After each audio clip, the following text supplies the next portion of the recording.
In Black Valley, no one ever slept peacefully on a full moon night. It was a rule, an unspoken truth passed down through generations. A long, aching howl would drift on the wind, a sound so full of sorrow it could pierce your very soul.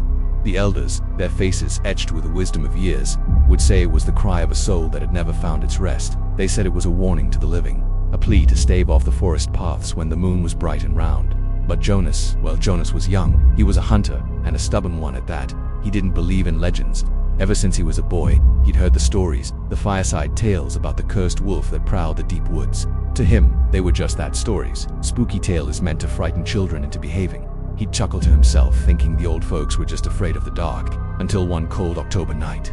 The moon rose full and red, like a drop of blood hanging in the ink-black sky. That was the night Jonas decided he'd had enough of whispers and shadows. He was going to hunt the thing that everyone else feared.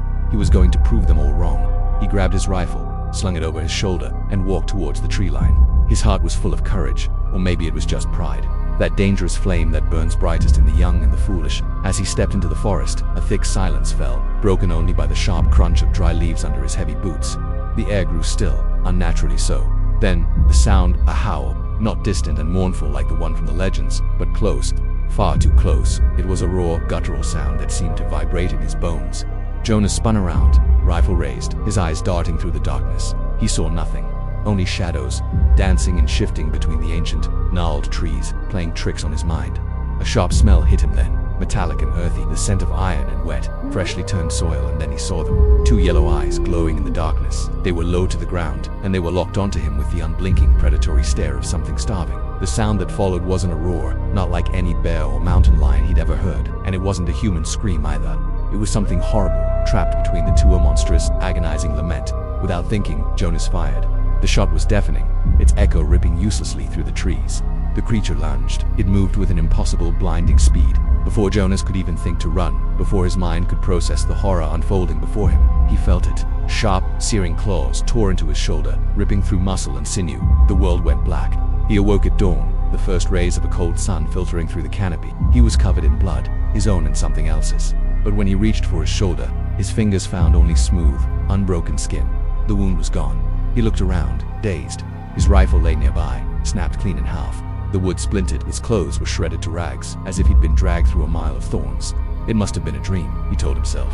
A terrible, vivid nightmare brought on by the old stories and the chill in the air. He stumbled back to the village, shaken but trying to convince himself it was all in his head. But the way people looked at him, or rather, the way they looked away, told a different story.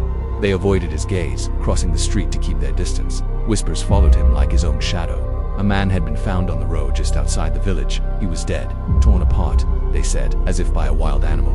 In the days that followed, a strange and unsettling transformation began within Jonas. It started subtly. His sense of smell sharpened to an almost painful degree. He could smell the stew cooking in a pot 3 houses down, the sweat on a farmer working in a field half a mile away. The sound of other people's heartbeats, a constant, rhythmic thumping, became an unnerving drumbeat in his ears. Sleep offered no escape. His dreams were plagued by bizarre, visceral visions. He was running, not on 2 legs but on 4, racing through the forest with incredible speed. He could feel the wind in his fur, the damp earth beneath his paws. He could taste blood on his tongue, warm and coppery. And always, there was the moon, glowing above him, calling to him like an ancient, forgotten voice. When the calendar page turned and the next full moon approached, a primal terror gripped him. He knew, with a certainty that chilled him to the bone, that he couldn't let it happen again. He tried to lock himself inside his small house, barricading the door and windows. He found old ropes and bound himself to his bed, praying with a desperation he'd never known. He prayed for clouds, for a storm, for anything to hide the sun and delay its inevitable setting. But the sun did set, and as the moon climbed into the night sky, the pain came. It was an agony beyond description, a torment that felt like his very bones were shattering and reforming. His flesh tore and stretched, his humanity ripped away piece by agonizing piece. Something else, something wild and ancient, was released. By morning, the hunter named Jonas was gone. The barricaded door was smashed to splinters. Inside, the ropes lay in tatters on the floor. Outside, there were no human footprints, only enormous wolf tracks, leading away from the village, down towards the river.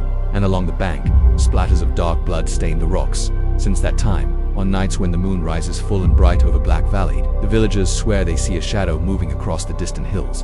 A wolf, with fur as dark as pitch, impossibly large and swift. But they say if you get too close, if you catch a glimpse of its eyes, You won't see the feral glow of a beast. You'll see human eyes filled with a profound and terrible sorrow and a simmering helpless rage. The elders say the monster still remembers who he once was.